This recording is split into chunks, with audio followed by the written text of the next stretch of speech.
விண்ணமுதம் நிகழ்ச்சியை காண வந்திருக்கின்ற உங்கள் ஒவ்வொருவரையும் அன்போடு இந்த நிகழ்ச்சிக்குள்ளே வரவேற்கிறேன். இன்றைய தினத்திலும் நம்முடைய சிந்தனைக்காக 1 ராஜாக்கள் 12வது அதிகாரத்திலே இருக்கின்ற ஒரு சம்பவத்தை நாங்கள் பார்க்க போகிறோம். இஸ்ரவேல் மக்களிடையே ரெகோபோயாம் என்று சொல்லி ஒரு ராஜா ஒருவர் இருந்தார்.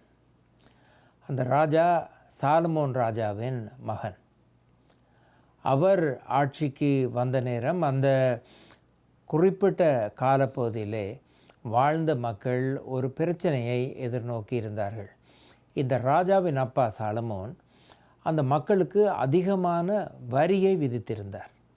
ஆகவே எப்படி வரி செலுத்துவது என்று தெரியாமல் அவர்கள் அந்த வரியினாலே, அரசன் விதித்த வரியினாலே பாதிக்கப்பட்டு இருந்த நேரத்திலே தான் இந்த அவருடைய மகன் ராஜ்யத்தின் பொறுப்பை எடுக்கிறார். ராஜ்யத்தின் பொறுப்பை எடுத்தபோது இப்போது மக்கள் படுகின்ற கஷ்டம் அவருக்கு தெரிந்திருந்தது. ஆகவே அவர் தன்னுடைய மூத்த தலைவர்களை அல்லது முதிர்ந்த தலைவர்களை கூப்பிட்டு இதற்கு என்ன செய்யலாம் என்று சொல்லி விசாரிக்கிறார். இவருடைய கருத்தை கேட்ட அந்த மூத்த தலைவர்கள் இவரை பார்த்து சொல்கிறார்கள், ராஜாவே, மக்கள் மிகுந்த கஷ்டத்தில் இருக்கிறார்கள். அவர்களால் இந்த வரியை செலுத்த முடியாத ஒரு சூழல் இருக்கிறது. இந்த சூழலில் இவ்வளவு பெரிய ஒரு வரியை நீர் வாங்குவது சரியில்லை. அவர்களுடைய கஷ்டத்தை ராஜாவாகிய நீர்தான் குறைக்க வேண்டும். இல்லாவிட்டால் அவர்களுக்கு அதை முன்னே எடுத்து செல்வது பிரச்சனையாக போய்விடும் என்று சொல்லி மூத்த தலைவர்கள் ராஜாவுக்கு புத்தி சொல்லுகிறார்கள். ராஜா சில இளம் தலைவர்களையும் கூப்பிட்டு அவர்களிடத்திலே ஆலோசனை கேட்கிறார்கள். ஆலோசனை கேட்கின்ற போது இந்த இளைஞர்கள் அவரை பார்த்து சொல்லுகிறார்கள், ராஜாவே, நீர்தான் ராஜா. நீர் என்ன கட்டளை போடுகிறீரோ அந்த கட்டளையை கேட்டுத்தான் மக்கள் நடக்க வேண்டுமே தவிர மக்களுடைய சொல்லை கேட்டு ராஜா நடக்க வேண்டியது கிடையாது. ஆகவே உம்முடைய அப்பா எப்படி வரி போட்டிருந்தாரோ அந்த வரியிலே எந்த மாற்றமும் செய்ய வேண்டாம். அந்த வரியை கட்ட வேண்டிய பொறுப்பிலே மக்கள் எல்லோரும் இருக்கிறார்கள் என்று சொல்லி இந்த இளைஞர்கள் ராஜாவுக்கு புத்தி சொல்கிறார்கள். இப்போது ராஜா இதை சீர்தூக்கி பார்க்கிறார். கடைசியிலே அவர் முதியவர்கள் சொன்ன அந்த கருத்தை விட்டுவிட்டு இந்த இளைஞர்கள் சொன்ன கருத்தை அப்படியே எடுத்து இந்த வரியிலே எந்த மாற்றமும் செய்ய முடியாது என்று அறிவிக்கிறார்.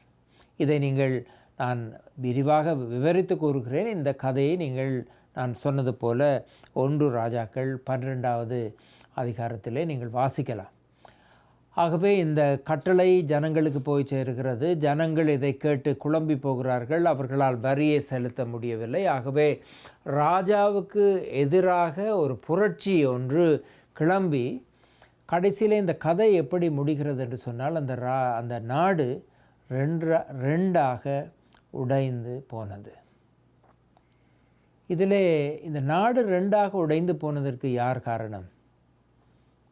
இந்த கேள்வியை எப்படியாவது நாங்கள் முன்னே வைத்து யோசித்து பார்த்தால், இந்த முதியவர்கள் சொன்ன கருத்தின்படி ராஜா கேட்டிருந்தால் இந்த நாடு உடைந்திருக்காது. இளைஞர்கள் சொன்னபடி கேட்ட கருத்தை கேட்டு நடந்ததினாலே தானே நாடு உடைந்தது என்று ஒரு முடிவுக்கு நாங்கள் வரலாம். முதியவர்கள் சொன்னது சரியோ இளைஞர்கள் சொன்னது சரியோ என்பது அல்ல இங்கே இருக்கின்ற பிரச்சனை. அந்த கருத்துகள் எல்லாவற்றையும் கேட்ட பின்பு தீர்மானத்தை எடுத்தது யார்? ராஜா தான் தீர்மானம் எடுக்கிறார். ஆகவே ஒரு மனிதர் தன்னுடைய வாழ்க்கையிலே தீர்மானத்தை எடுக்கிற போது அந்த தீர்மானத்தை எடுக்கிறவர் தான் அந்த தீர்மானத்தினாலே வருகின்ற விளைவுகளுக்கும் பொறுப்பாக மாறிப்போகிறார். உதாரணமாக, எனக்கு தெரிந்த ஒரு நண்பருக்கு நடந்த ஒரு சம்பவத்தை சொல்கிறேன். எனக்கு தெரிந்த இன்னும் ஒரு பாஸ்டர் ஒருவர் இருந்தார். அவர் ஒரு முறை அவர்களுடைய ஆலயத்திற்கு பக்கத்திலே ஒரு சபை கட்டிடம், ஒரு ஹால், ஒரு மண்டபம் ஒன்று கட்ட வேண்டும் என்று சொல்லி தீர்மானம் ஒன்று அந்த சபை மக்களாலே தீர்மானிக்கப்பட்டு கட்ட வேண்டும் என்று சொல்லி எல்லா விதமான ஒழுங்குகளும் நடைபெற்றது. அந்த கட்டடத்துக்குரிய வரைபடம் எல்லாம் எடுத்து அந்த கட்டடத்தை கட்டுவதற்கு எவ்வளவு செலவு வரும் என்றெல்லாம் பார்த்து அதற்குரிய தொகையை எப்படி சேர்க்க வேண்டும் என்று எல்லாம் சேர்த்து அந்த கட்டிட வேலையை ஆரம்பித்தார்கள். கட்டிட வேலை ஆரம்பிக்கின்ற பொழுது அந்த சபையில் இருக்கிற சிலர் சொன்னார்கள், ஐயோ, எங்களிடத்திலே பெரிய ஒரு நிலம் கிடையாது, எங்களிடத்திலே இவ்வளவு நிலம்தான் இருக்கிறது, இந்த நிலத்திலே நாங்கள் இப்போது ஒரு சபை மண்டபம் கட்டப்போகிறோம், அது உண்மையாக எங்களுடைய சபைக்கு தேவையான ஒன்றுதான். ஆனால் இந்த சபை மண்டபத்தை கட்டுகிற போது அதை 2 மாடியாக கட்டினால் நாங்கள் வேறு தேவைகளுக்கும் இந்த கட்டிடத்தை பயன்படுத்தி கொள்ளலாமே, எதற்காக நாங்கள் ஒரு கட்டிடத்தை கட்டி அப்படியே முடிவுக்கு வருவான், இன்னொரு கட்டிடத்தை மேல் மாடி ஒன்றும் கட்டினால் நல்லது தானே என்று சொல்லி ஒரு கருத்தை ஒரு குழுவினர் கொண்டு வந்தார்கள். இன்னும் ஒரு குழுவினர் சொன்னார்கள், இல்லை, நாங்கள் ஏற்கனவே இந்த கட்டிடத்தை கட்டுவதற்கு திட்டமெல்லாம் போட்டு வரைபடமெல்லாம் வரைந்து அந்த கட்டடத்தை கட்டுவதற்குரிய பணம் எல்லாவற்றையும் சேர்த்து இப்போது கட்டிட வேலை ஆரம்பித்திருக்கிறது, இப்போது மாற்றத்தை கொண்டு வருவது சரியல்ல என்று சொல்லி சொன்னார்கள். ஆனால் மற்ற குழுவினர் சொன்னார்கள், நாங்கள் சொல்வதிலே நியாயம் இருக்கிறது தானே, இந்த கட்டடத்தை நீங்கள் கட்டி முடித்து அதற்கு மேலே நீங்கள் கூரையை போட்டுவிட்டால் அதற்கு மேலே இனிமேல் கட்டிடம் கட்ட முடியாது, அதற்கு மேலே கட்டிடம் கட்டுவதாக இருந்தால் அது பெரிய வேலை, ஆகவே கட்டிடம் கட்டுவதற்காக அத்திபாரம் போடுகின்ற நேரமே மேலே ஒரு கட்டிடத்தை நாங்கள் செய்வதற்குரிய எல்லா விதமான ஒழுங்கு முறைகளையும் இந்த அத்திபாரத்திலே செய்துவிட்டால் எங்களுக்கு இன்னும் ஒரு கட்டிடத்தை கட்ட முடியும் என்று சொல்லி இந்த பக்கமும் கருத்துக்கள் அந்த பக்கமும் கருத்துக்கள் செய்து கடைசியிலே என்னுடைய நண்பர் அந்த பாஸ்டர், சரி, நீங்கள் சொல்வது நியாயம்தான், நாங்கள் 2 மாடியாக இதை கட்டுவோம் என்று தீர்மானம் எடுத்து இந்த அத்திபாரத்தை போடுகிற நேரம் 2 மாடிக்குரிய அத்திபாரத்தை போட்டு கட்டிடம் கட்டி எழுப்பி ஒரு முதலாவது பகுதி முடிக்கின்ற நிலை அளவுக்கு வந்த போது பணம் இல்லாமல் போய்விட்டது. ஏன் பணம் இல்லை? அத்திபாரத்திற்கு ஏற்கனவே ஒதுக்கப்பட்ட தொகையிலும் பார்க்க அதில் மேல் மாடியை கட்டுவதற்காக அதிக பணத்தை இப்போது அத்திபாரத்திலே செலவிட்டு விட்டார்கள். அத்திபாரத்திலே செலவிட்டு அந்த மேல் மாடிக்காக தேவையான தூண்கள், கொலம்ஸ் என்று சொல்லுவோமே, அந்த தூண்கள் எல்லாவற்றையும் போட்டு விட்டார்கள். இப்போது கட்டிடத்தை கட்டி முடிப்பதற்கு திராணி இல்லை. இப்போது கட்டிடத்தை கட்டி முடிக்க திராணி இல்லாத நேரம் கட்டுவோம் என்று சொன்னவர்கள் பணத்தை சேர்த்து எதுவும் கொடுக்கவில்லை, அவர்கள் கருத்து மட்டும்தானே சொன்னார்கள். 2வது குழுவினர் இவர்களோடு சண்டை பிடித்தார்கள், இந்த என்னுடைய நண்பரோடு சண்டை பிடித்தார்கள். நாங்கள் சொல்லுவதை கேட்டு நீங்கள் செய்திருந்தால் இப்போது கட்டிடம் கட்டி முடிந்து நாங்கள் திறப்பு விழாவும் வைத்திருக்கலாம், நீங்கள் அவர்கள் சொன்னதை கேட்டு நீங்கள் கட்டிடத்தை மாற்றி கட்ட தொடங்கி இப்போது கட்டிடம் கட்ட முடியாத ஒரு சூழலுக்கு வந்திருக்கிறது என்றொரு நிலையிலே என்னுடைய நண்பர் என்னிடத்திலே ஐயோ பார்த்தாயா, என்னுடைய சபையிலே 2 குழுவினர் 2 கருத்தை சொல்லி நான் இப்படி செய்தால் நல்லதென்று நினைத்து இப்போது கடைசியாக இப்படியான ஒரு இக்கட்டிலே மாட்டிக்கொண்டிருக்கிறேனே என்று சொன்னபோது நான் அவரை பார்த்து சொன்னேன், அந்த தீர்மானத்தை எடுத்தது யார்? இந்த குழுவினர் எடுத்தார்களா, இந்த குழுவினர் எடுத்தார்களா?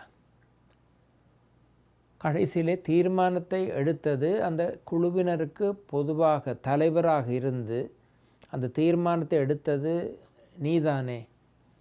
ஏன் இதனாலே வரக்கூடிய சிக்கல்களை ஆராய்ந்து பார்க்காமல் இந்த தீர்மானத்தை எடுத்தாய் என்று அவரை பார்த்து கேட்டேன். அவர் மிகவும் மனம் உடைந்து போனவராக, நான் நன்மை செய்ய நான் முயற்சி செய்தேன், நல்லது இந்த சபைக்கு என்று சொல்லி யோசித்தேன், அதனாலே தான் நான் இப்படி செய்தேன் என்றெல்லாம் கருத்துகள் சொன்னார். நான் சொன்னேன், கருத்துகள் எல்லாம் இப்போது முக்கியமில்லையே, இப்போது இந்த கட்டிடத்தை கட்டி முடிக்க வேண்டியது என்பதுதான் முக்கியம். அந்த கட்டிடத்தை கட்டி முடிக்காத போது எல்லோரும் குறைதானே சொல்லுவார்கள் என்று தான் நான் அவருக்கு சொன்னேன். நம்முடைய வாழ்க்கையிலே எத்தனையோ தீர்மானங்கள் நாங்கள் எடுக்கிறோம். அந்த தீர்மானங்கள் சில நேரங்களிலே இலகுவான தீர்மானங்கள், சில நேரங்களிலே கடினமான தீர்மானங்கள். அது எப்படியான தீர்மானமாகவும் இருக்கலாம். அது என்னை சார்ந்ததாக இருக்கலாம், என்னுடைய குடும்பத்தை சார்ந்ததாக இருக்கலாம், என்னுடைய பிள்ளைகளை சார்ந்ததாக இருக்கலாம், எதுவாகவும் இருக்கலாம். ஆனால் நாங்கள் ஒரு தீர்மானத்தை நானாக எடுக்கின்ற தீர்மானங்களுக்கு நான் வேறு யாரிடத்திலும் அவர்களுடைய கருத்தை கேட்டு நான் போவது கிடையாது. எனக்கு தலைவலி என்று சொன்னால் நான் தலைவலிக்கு என்ன செய்யலாம் என்று சொல்வதிலும் பார்க்க, எனக்கு தலைவலிக்குரிய மாத்திரை இருக்குமானால், டைலினோல் இருக்குமானால் அந்த டைலினோலை எடுத்து விழுங்குவதோடு என்னுடைய பிரச்சனை தீர்ந்து விட்டது. ஆனால் சில நேரங்களிலே நான் எடுக்கின்ற தீர்மானங்கள் என்னால் தனியாக தீர்மானிக்க முடிவதில்லை. ஒருவேளை உங்களுடைய சகோதரர்களோடு பேச வேண்டியிருக்கலாம், உங்களுடைய மனைவியோடு பேச வேண்டியிருக்கலாம், பெற்றோரோடு பேச வேண்டியிருக்கலாம், நண்பர்களோடு பேச வேண்டியிருக்கலாம். ஏன் அதை தாண்டி ஒரு பணம் வாங்குவதாக இருந்தால் பேங்கில் இருக்கிற ஒருவரோடு பேச வேண்டியதாக இருக்கலாம், ஒரு அரசு அதிகாரியோடு பேச வேண்டியதாக இருக்கலாம். எல்லோரும் தங்களுக்கு தெரிந்த வகையிலே எங்களுக்கு ஒரு கருத்தை, அறிவுரையை அல்லது ஒரு புத்திமதியை சொல்லுவார்கள். அந்த புத்திமதிகள், கருத்துகள் எல்லாவற்றையும் கேட்டுவிட்டு கடைசியிலே தீர்மானம் எடுக்கிறது யார்? யார் தீர்மானத்தை எடுப்பார்கள்? நான் தானே அந்த தீர்மானத்தை எடுக்கப் போகிறேன். அந்த தீர்மானத்தை எடுக்கிற போது எந்த தீர்மானமாக இருந்தாலும் அதிலே எனக்கு ஒரு பாதிப்பு அல்லது அந்த தீர்மானத்தின் மூலம் ஒரு விளைவு ஒன்று ஏற்படும். அந்த விளைவு எனக்கு சாதகமாக இருந்தால், நன்றாக முடிந்தால் எந்த சிக்கலும் இல்லை. ஆனால் நான் எடுக்கின்ற தீர்மானம் பாதகமாக அமைந்தால், அதனாலே ஒரு பாதிப்பு ஏற்பட்டால், எல்லோரும் சொல்வார்கள் இவர் எடுத்த இந்த தீர்மானத்தினாலே இப்படி ஒரு பாதிப்பு வந்தது. ஆகவே நம்முடைய வாழ்க்கையிலே மற்றவர்கள் எந்த விதமான கருத்துக்களை, ஆலோசனைகளை நமக்கு சொல்லுகின்ற போதும் ஆண்டவருடைய சமூகத்திலே காத்திருந்து அவர்கள் சொல்லுகின்ற ஆலோசனைகள் ஏற்று நடைமுறைப்படுத்த வேண்டியதா இல்லையா என்பதை ஆலோசித்து தீர்மானிக்க வேண்டிய பொறுப்பு நமக்குத்தான் பல நேரங்களிலே கொடுக்கப்படுகிறது. அதனாலே தான் ஆண்டவர் கூட லூக்கா 14ஆம் அதிகாரம் 28வது வசனத்திலே சொல்லியிருக்கிறார், ஒரு மனிதன் தன்னுடைய வாழ்க்கையிலே வீடு கட்ட வேண்டும் என்று சொல்லி விரும்புகிறான். அவன் வீடு கட்ட ஆரம்பிக்கின்ற போது அந்த வீடு கட்டி முடிப்பதற்குரிய எல்லா பொருட்களும் தனக்கு இருக்கிறதா என்று ஆராய்ந்து பார்க்காமல் அந்த வீட்டை கட்ட ஆரம்பிப்பானா?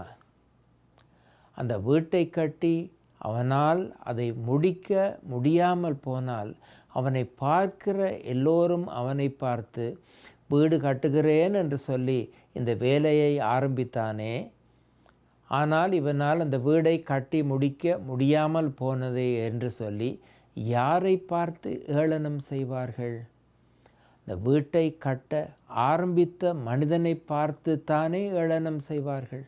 அதனாலே வீடு கட்ட ஆரம்பிக்க முதலே, இந்த திட்டம் உருவாகின்ற நேரமே இந்த வீட்டை என்னால் கட்டி முடிக்க முடியுமா என்பதை ஆராய்ந்து பார்த்து என்னால் முடியும் என்ற பிறகு அதை நீங்கள் கட்ட ஆரம்பியுங்கள். நம்முடைய வாழ்க்கையை நடத்தி செல்லுகிற போது நமக்கு கொடுக்கப்படுகின்ற ஒரு அழகான கருத்து இது. இதை வாசிக்கிற போது மறந்து போகாதீர்கள். 1 ராஜாக்கள் 12ஆம் அதிகாரத்திலே வாழ்ந்த அந்த இஸ்ரவேலின் ராஜா, அவன் ஒரு தீர்மானம் எடுத்தான். அந்த தீர்மானத்தினாலே நாடு 2ஆக உடைந்து போனது. பலர் ஆலோசனை சொன்னார்கள், ஆனால் தீர்மானம் எடுத்தவர் ராஜா. நம்முடைய வாழ்க்கையில் யாரும் ஆலோசனைகளை கொண்டு வரலாம்.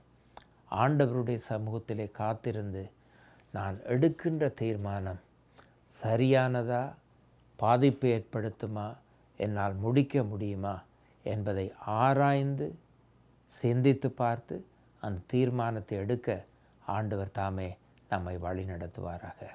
ஆமென்.